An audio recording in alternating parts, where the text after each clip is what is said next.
Good morning. आज का topic है आप लोगों का रिफ्रैक्शन में real depth and apparent depth का relation between real depth and apparent depth. Relation between real depth and apparent depth. Relation between real depth and apparent depth. इसमें होता क्या है, जैसे मान लीजिए कोई ऑब्जेक्ट है, उसको ऑब्जेक्ट को हम डेंसर मीडियम में रख दें। कहाँ रख दें? डेंसर में। और उसको ऑब्जर्व करें रेयर से। कोई ऑब्जेक्ट है वो डेंसर में हो और उसको हम कहाँ से ऑब्जर्व करें? रेयर से। तो एक्चुअल पोजीशन से थोड़ी ऊपर दिखती है, एक्चुअल पोजीशन से थोड़ी राइज रहेगी, ऊपर उठकर दिखेगी। और इसका काज क्या होता है? रिफ्रैक्शन। यानी जब किसी भी ऑब्जेक्ट को हम डेंसर मीडियम में रख करके उसको ऑब्जर्व करेंगे रेयर मीडियम से, तो एक्चुअल पोजीशन से थोड़ी ऊपर दिखेगी। तो ये जो काज इसका क्या है? रिफ्रैक्शन। ठीक है ना। तो रियल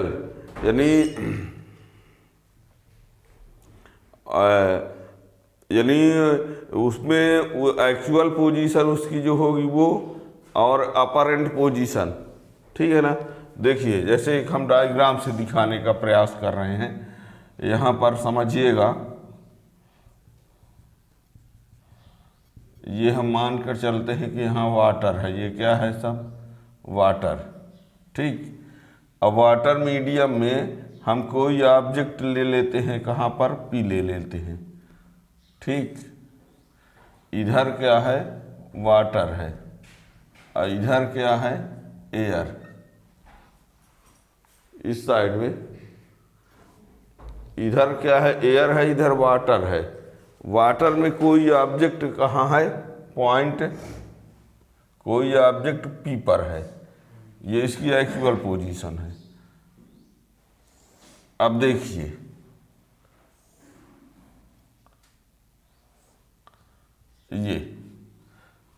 ये जब इसको जब ऑब्जर्व करेंगे,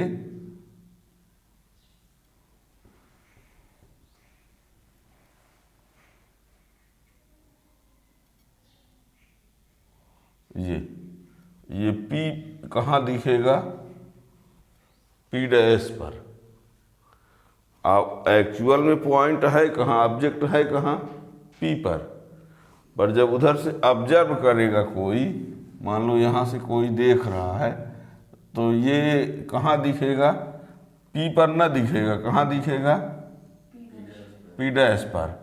तो यहाँ से यहाँ तक जो है वो है रियल डेप्थ, इसको बोलेंगे।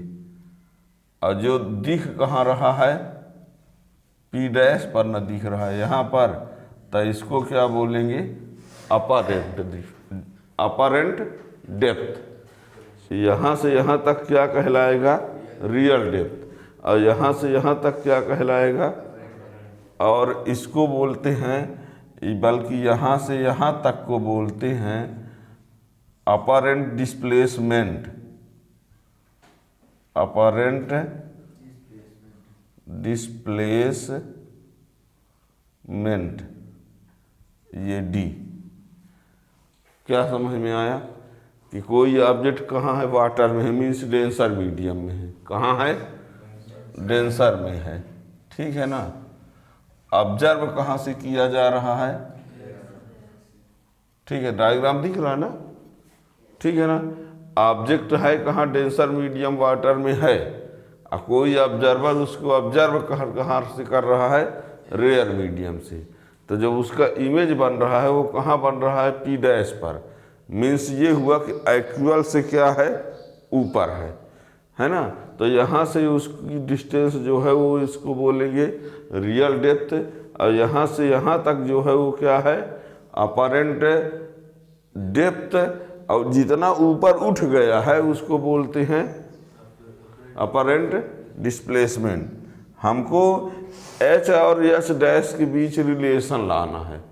एच और एच डैश के बीच तो एच और एच डैश के बीच जो रिलेशन है किसी और क्वांटिटी के साथ है और वह रिफ्रैक्टिव इंडेक्स, यानी इसमें जो प्रूफ होने वाला है वो mu equal to H upon H dash proof होने वाला है। Mu equal to H upon H dash. अब म्यू क्या है? रिफ्रैक्टिव इंडेक्स ऑफ मीडियम, कौन सा? डेंसर। और एच क्या है? अपर रियल डेप्थ। और एच डैश क्या है? Apparent depth. और फिर इसी की हेल्प से किसकी वैल्यू और लाना पड़ेगा? तो अपरेंट डिस्प्लेसमेंट तो कोई दिक्कत है नहीं, एच माइनस आएगा इसमें, इसको क्या माइनस कर दें तो ये आ जाएगा। इससे क्वेश्चन आता, ध्यान देना, इससे क्वेश्चन नीट उठ तक में पूछ दिया जाता है। बोर्ड की तो बात ही छोड़ दीजिए, ठीक है ना।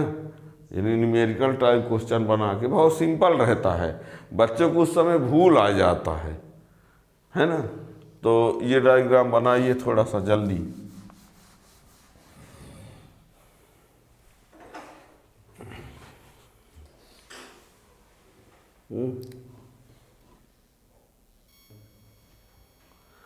हाँ, तो यहाँ पर ऑब्जेक्ट कहाँ है?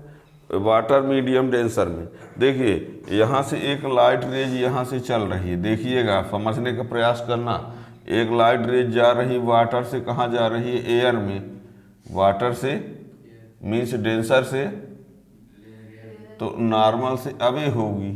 नॉर्मल से, यदि इसको हम नॉर्मल कह दें तो ये नॉर्मल से अवे हो गई ना, और ये हो जाएगा एंगल ऑफ इंसिडेंस, और ये हो जाएगा एंगल ऑफ रिफ्रैक्शन, ठीक है ना।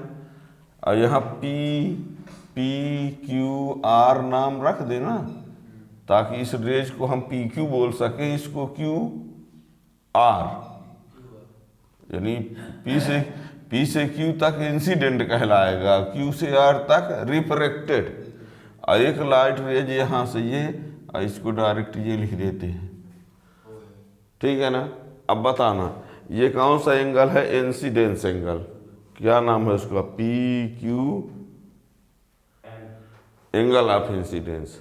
देखो ना, P Q N angle of incidence, M Q R angle of refraction, angle of. फिर और देखना यहाँ पर अच्छे समझना, इसका ये है alternate angle.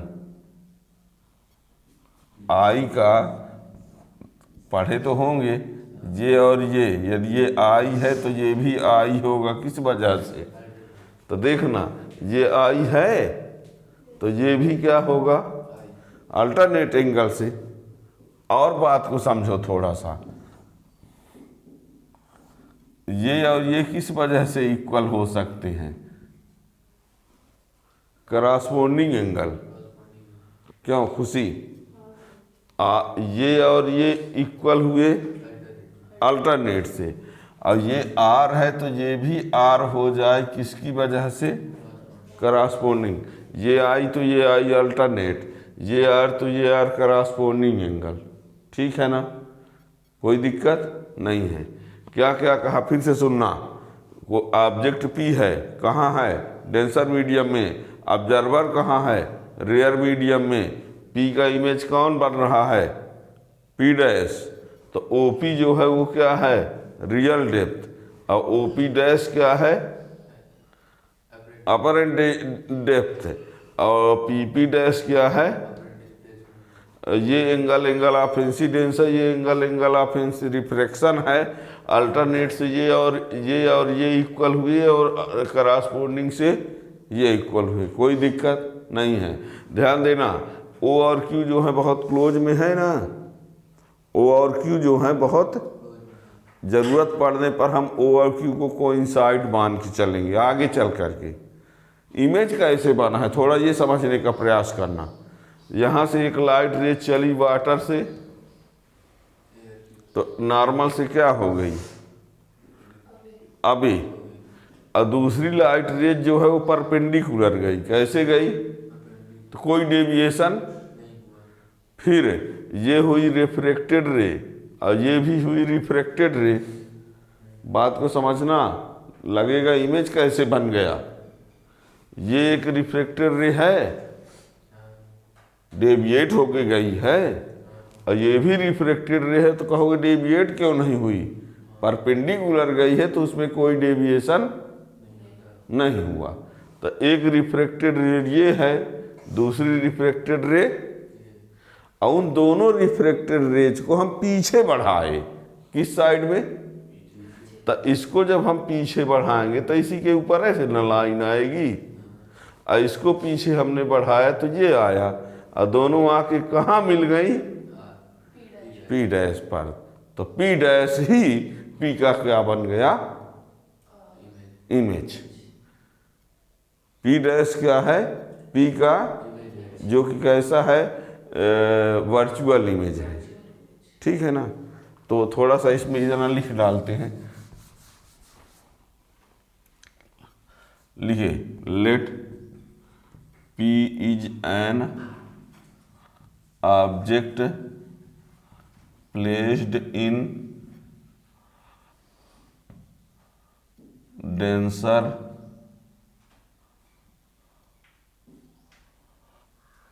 Medium water and it is observe. Observe की स्पेलिंग क्या होगी,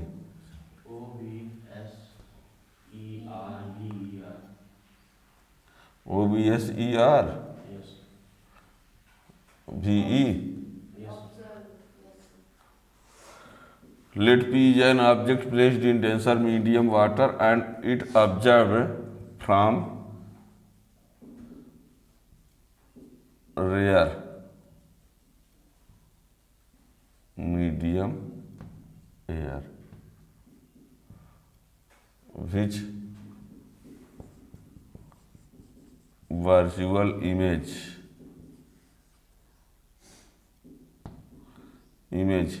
लिखे, which virtual image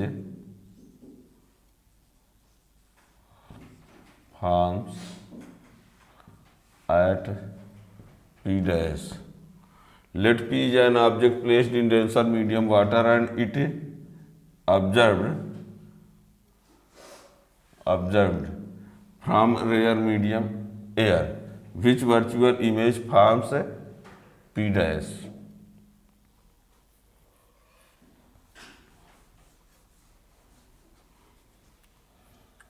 अब यहाँ लिखे देते हैं POP equal to H real depth, OP dash equal to H dash apparent depth PP dash.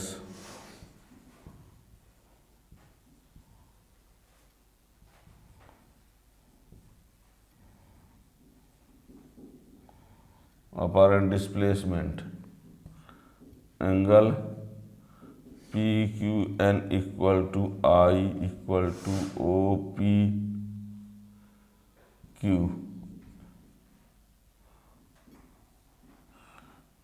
ये O यानी PQN equal to I equal to OPQ।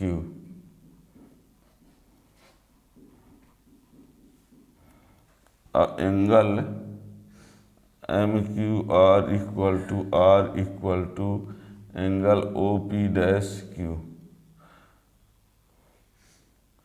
ये एंगल ऑफ इंसिडेंस तो है, पर दोनों इक्वल कैसे हुए हैं ध्यान रखना, अल्टरनेट से। एंगल ऑफ रिफ्रैक्शन तो है, पर वो उसके इक्वल कैसे हुआ है, करस्पॉन्डिंग एंगल से।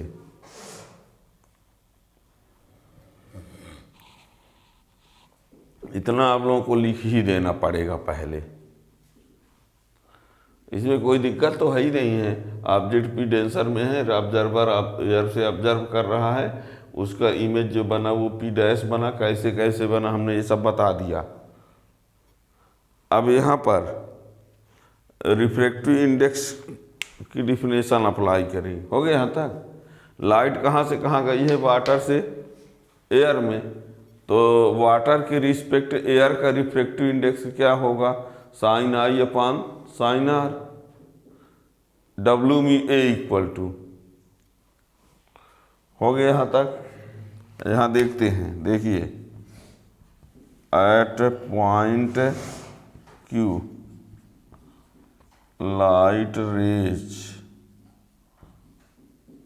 Travel from water to air, therefore W mu A equal to sine I upon sine R. इसको क्या पढ़ेंगे? Refractive index of air with respect to water. लेकिन हमको इसको करना क्या है? ए म्यू डब्ल्यू करना है। क्यों करना है? क्योंकि ऑब्जेक्ट कहाँ है? वाटर में है। तो जब इसको कर देंगे तो ये हो जाएगा साइन आर अपान साइन आई।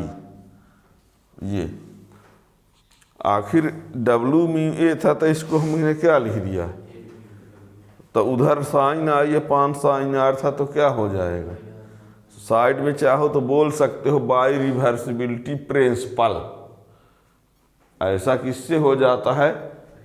हमने बताया था इसके पीछे लेक्चर में, रिवर्सिबिलिटी प्रिंसिपल कि ए म्यू डब्ल्यू की वैल्यू दिया हो तो डब्ल्यू मी ए का लाना हो तो उसका उल्टा लिख दो, है ना। रिवर्सिबिलिटी प्रिंसिपल से हो। अब यहाँ पर इस ए म्यू डब्ल्यू, अब देखिए साइन आर इक्वल टू क्या होता है? ट्रिग्नोमेट्री से परपेंडिकुलर अपॉन हाइपोटेनस होता है। तो इसमें देखो, उस ट्रायंगल को ढूंढो, उस ट्रायंगल को सर्च करो कि कौन सा ट्रायंगल है जिसमें आई है और कौन सा ट्रायंगल है जिसमें आर है। ट्रायंगल का नाम बताओ ढूंढ के जल्दी। पी क्यू, हाँ राइट एंगल बताना है, right angle triangle. O P Q ऐसा नहीं है जिसमें आई है, क्यू ट्रायंगल बताना है। आप एंगल भर बता रहे हो। ओ पी डैश क्यू में आर है। राइट एंगल ट्रायंगल में देखो तो ओ पी क्यू ऐसा ट्रायंगल है जिसमें एंगल क्या है? आई। और ओ पी डैश क्यू ऐसा ट्रायंगल है जिसमें एंगल है आर और राइट एंगल है। और साइन आई इक्वल टू होता है परपेंडिकुलर अपॉन हाइपोटेनस।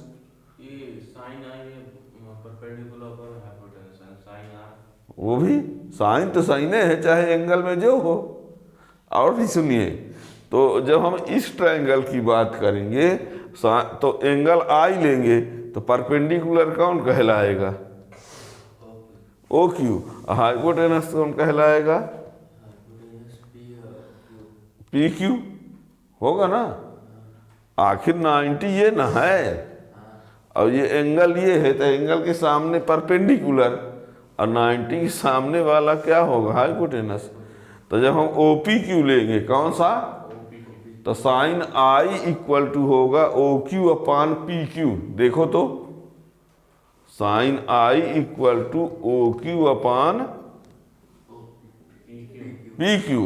और जब ओ पी डैश क्यू में आर लेंगे तो साइन आर इक्वल टू होगा O Q upon P dash Q होगा ना। तो लिखो now in triangle O P Q sine I equal to O Q upon P Q and in triangle O P dash Q sine R equal to O Q upon P dash Q. Therefore from equation first we get, first में पहुँचो, first कहाँ है? ये रहा। तो A mu W equal to क्या हो जाएगा? साइन आर की वैल्यू कितना लिख दें? वही ओ Q upon P dash Q. और इसकी वैल्यू OQ/PQ। देखो तो क्या किया हमने, साइन आई और साइन आर की वैल्यू ला के इक्वेशन फर्स्ट में पुट कर दिया, यहाँ OQ से OQ निपट गया, तो AμW = PQ/P' बचा।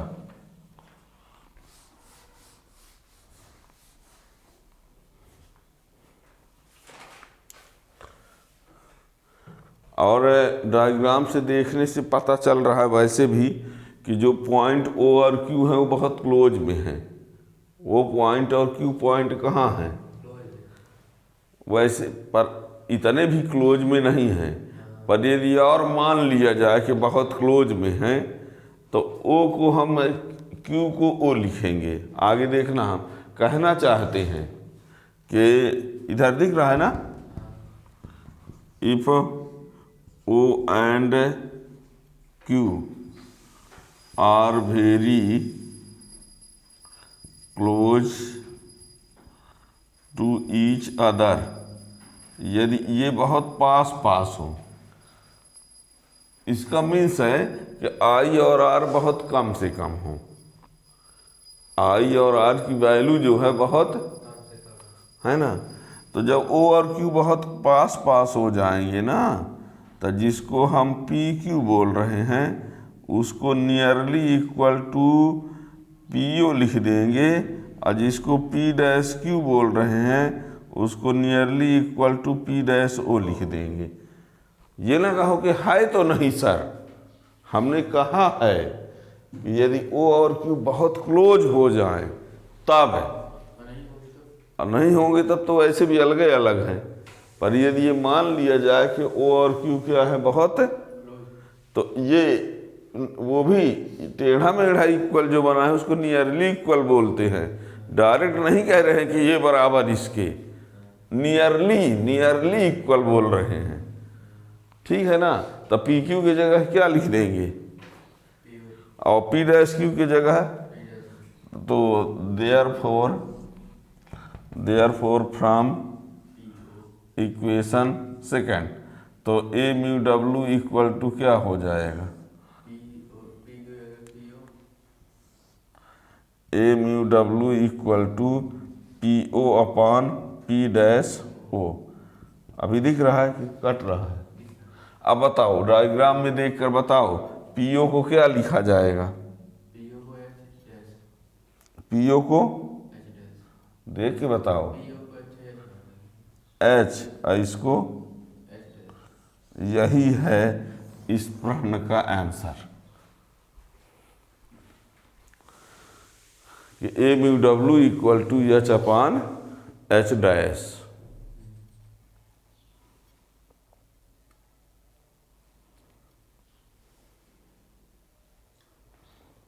ठीक,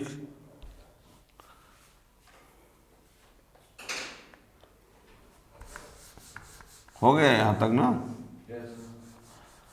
अब यहाँ पर ये AμW को डायरेक्ट कोई ऐसे डायरेक्ट लिख दिया H और H',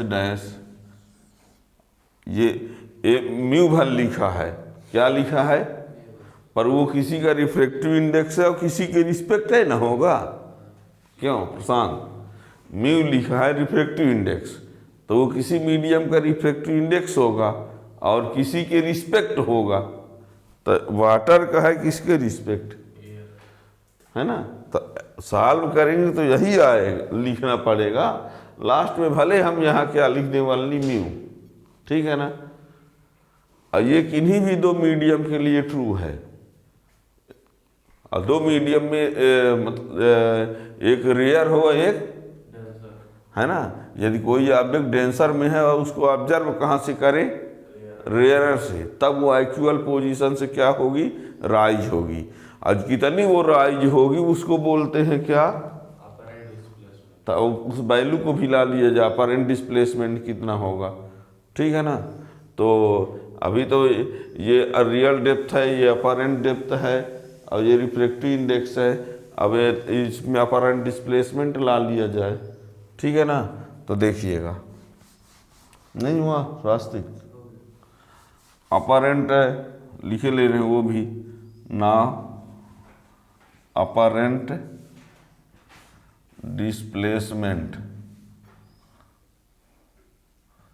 तो डायग्राम के अकॉर्डिंग से देखा जाए तो पी पी डैश तो O P minus O P dash, तो H minus H dash D equal to, तो D equal to H minus, बताओ इसको हम एच अपान में लिख सकते हैं क्या?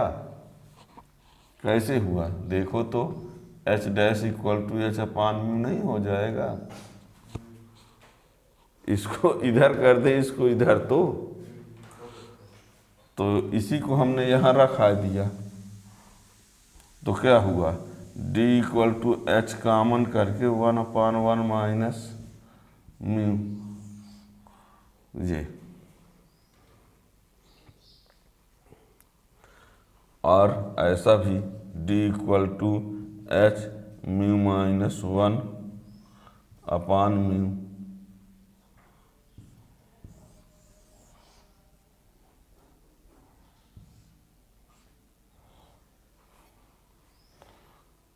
ठीक है ना?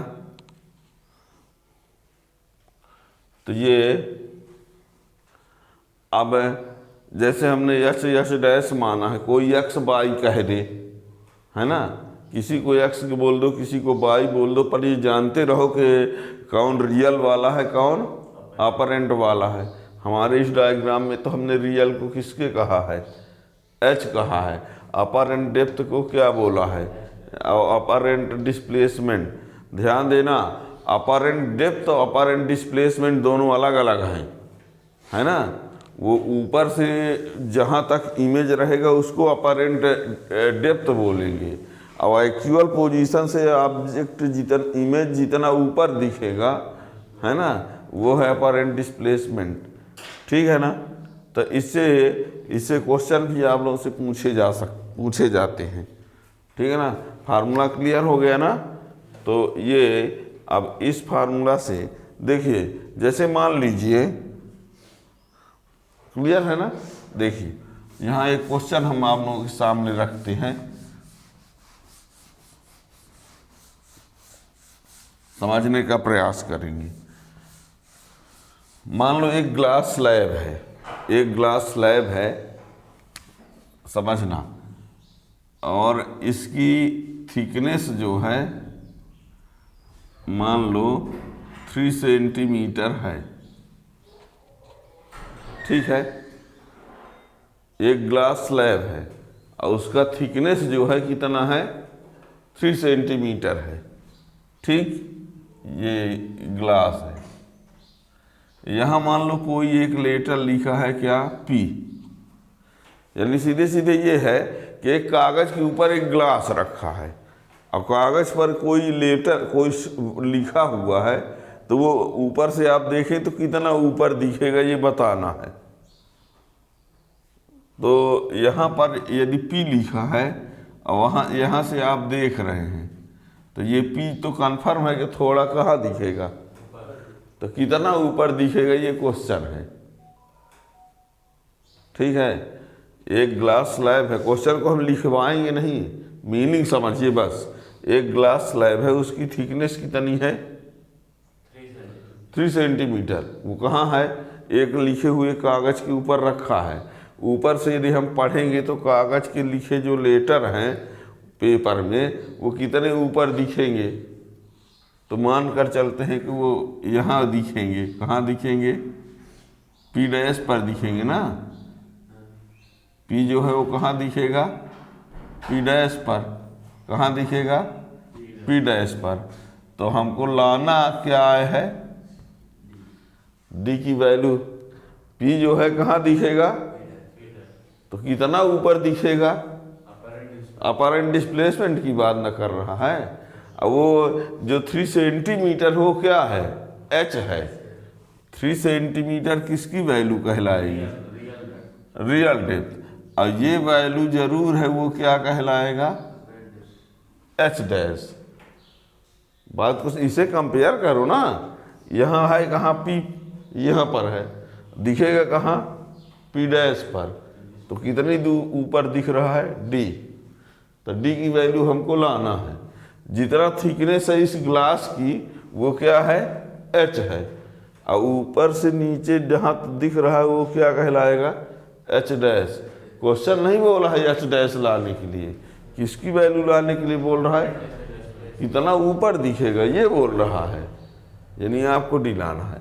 अब ये रहा ग्लास, क्या है ये, तो उसका रिफ्रैक्टिव इंडेक्स कितना होता है, फिक्स है ये refractive index of glass, refractive index of जो होता है कितना होता है 1.5। अब यहाँ चाहे ए म्यू जी लिखो चाहे केवल म्यू भर लिखो, पर माना जाए किसका रिफ्रैक्टिव इंडेक्स, एयर, जिसको absolute refractive index of glass कह सकते हो। अब बताओ, तो आपके सामने किसकी वैल्यू दिया गया है और किसकी वैल्यू लाना, किसकी वैल्यू है। अभी हमने एक फार्मूला बताया, क्या फार्मूला बताया, D इक्वल टू एच और 1 है, क्या आया था, बोलो बोलो, या क्या ऐसा किसी भी प्रकार से लिख दो। तो इसके लिए ये फार्मूला लगा दिया हमने। तो h की वैल्यू कितना है, 3 है, 1 माइनस 1 अपान 1.5, तो ये 3 और ये 1 माइनस 10 अपान 15, पॉइंट हटा दिया तो क्या हुआ 3 और 15 माइनस 10 अपान 15, ये 5 3 जा 3 5 जा, और ये 5 अपान 5 यानी 1 मीटर, 1 सेंटीमीटर, यानी लेटर कितने ऊपर दिखेंगे 1 सेंटीमीटर, और डेप्थ में कितने दिखेंगे 2 पर आएंगे ना। जब ये पूरा 3 है, ये ऊपर 1 है, तो कितना डेप्थ में आएगा 2 ना आएगा। इसको मान लीजिए आपको ये भूल गए लगाने के लिए, तो आपको एच दिया है और तो एच डैश ला लो इस फार्मूला से, mu equal to H upon H dash से H dash equal to H upon, तो किसकी वैल्यू आ गई। अब बाद में D equal to H minus H dash कर दोगे तो भी तो डी आ जाएगा, उसी से ना ये बना है, तो सही आ जाएगा क्योंकि उसमें 2 आ जाएगा। आप इस तरीके से मान लो इस तरीके को लगाया आपने, तो एच डैश बराबर क्या आया 3 अपान 1.5, तो इक्वल टू 2 आया। तो अब फिर यहाँ पर इसको यहाँ रख दो, तो डी इक्वल टू 3 माइनस 2, तो 1 आ तो रहा है, तो वही ना आया, चाहे आप जिस तरीके से लगाएंगे। ठीक है, तो क्वेश्चन दोनों तरीके, दोनों ध्यान दीजिएगा, क्वेश्चन दोनों पूछा जा सकता है, एच डैश पूछा जा सकता है, डी पूछा जा सकता है, एच पूछा जा सकता है। 3 क्वांटिटी इसमें है, 3 real depth, apparent depth, apparent displacement. अब समझना ये होगा कि उसमें दिया क्या है, बच्चे उसी में नहीं समझ पाते, उल्टा सीधा फार्मूला लगा देते हैं। और रिफ्रैक्टिव इंडेक्स पता होना चाहिए, है ना। तो रिफ्रैक्टिव इंडेक्स, अब यहाँ पर वैसे अक्सर रिफ्रैक्टिव इंडेक्स की वैल्यू दिया रहता है, और ना भी दिया रहे तो कुछ जो ज़्यादा यूज होने वाले हैं उनको हमने बताया है। हमने ये बताया है A mu G equal to होता है 3/2 means 1.5, A mu W equal to होता है 4/3 यानी 1.33 के आसपास। ठीक, ए म्यू डायमंड, हाँ 2.4 के आसपास, कभी इतना तो याद है कर लो, है ना। अब ऐसे किसी और का जब आएगा ना, किसी और के रिफ्रैक्टिव इंडेक्स की ज़रूरत पड़ी तो क्वेश्चन में दिया रहेगा, और ये नहीं दिया रहता तो ये कॉमन यूज वाले हैं, तो इनको तो याद है कर डालो, है ना। और अब ये सब क्या है, एब्सोल्यूट रिफ्रैक्टिव इंडेक्स है, क्या है एब्सोल्यूट रिफ्रैक्टिव इंडेक्स। ठीक है ना। एक अभी हम आपको एक रिलेशन बताएंगे, आपको एक रिलेशन ये भी होता है, W mu G equal to A mu G upon A mu W, यानी आपको यदि ए म्यू जी की वैल्यू पता हो, ए म्यू डब्लू की वैल्यू पता हो, तो उसकी हेल्प से क्या ला सकते हो, है ना। ये रिफ्रैक्शन थ्रू डिफरेंट मीडियम, ये भी एक फार्मूला होता है ना। इसको हम प्रूव कर ही बता सकते हैं, पर आप डायरेक्ट याद रखना, बल्कि कहीं लिख लो W mu G equal to A mu G upon A mu W, इसी को, या ऐसा भी रहता है A mu W into W mu G into G mu A equal to 1, इन तीनों का मल्टीप्लाई इक्वल टू 1। ऊपर वाला यानी नहीं दिख रहा है, अलग से लिखे दे रहे हैं, ये हो गया ना। यानी देखिए, जैसे मान लो ये एयर है, फिर ये क्या है, वाटर है, और फिर ये ग्लास है, फिर ये लास्ट में फिर से क्या है, इधर एयर आ गया, ठीक है ना। तो ऐसा एक होता है एयर से water, A mu W into W mu G into G mu A equal to 1, ये प्रूव होता है, ये प्रूव करके भी दिखाया जा सकता है। इसी से डब्लू म्यू जी बराबर होता है A mu G upon A mu W. ये कैसे होता है जानते हैं, ये जी म्यू उधर जाएगा तो रिवर्सिबिलिटी प्रिंसिपल लग जाएगा। जैसे मान लो इसको भेजे उधर, तो 1 अपॉन क्या होगा, 1 अपॉन जी म्यू ए, ट्रांसपोजिंग करेंगे मान लो इसको, तो 1 अपॉन क्या होगा, जी म्यू ए, तो 1 अपॉन जी म्यू ए रिवर्सिबिलिटी प्रिंसिपल से क्या बन जाएगा, ए म्यू जी, और फिर ये इधर जाके अपान में हो जाएगा, ठीक है ना। ये फार्मूला बहुत काम का है, याद कर लेना नोट में, ये फार्मूला बहुत इम्पॉर्टेंट है ना, बहुत यूजफुल फार्मूला है। हम इसको प्रूव करके नहीं दिखा रहे, कहोगे तो उसका प्रूव करके भी उसका वीडियो बना देंगे, देख लेना, पर वैसे इसका यूज बहुत है, ठीक है ना। उसके लिए चैनल को सब्सक्राइब कर लेंगे तो आपको नोटिफिकेशन भी मिल जाएगा। Thank you.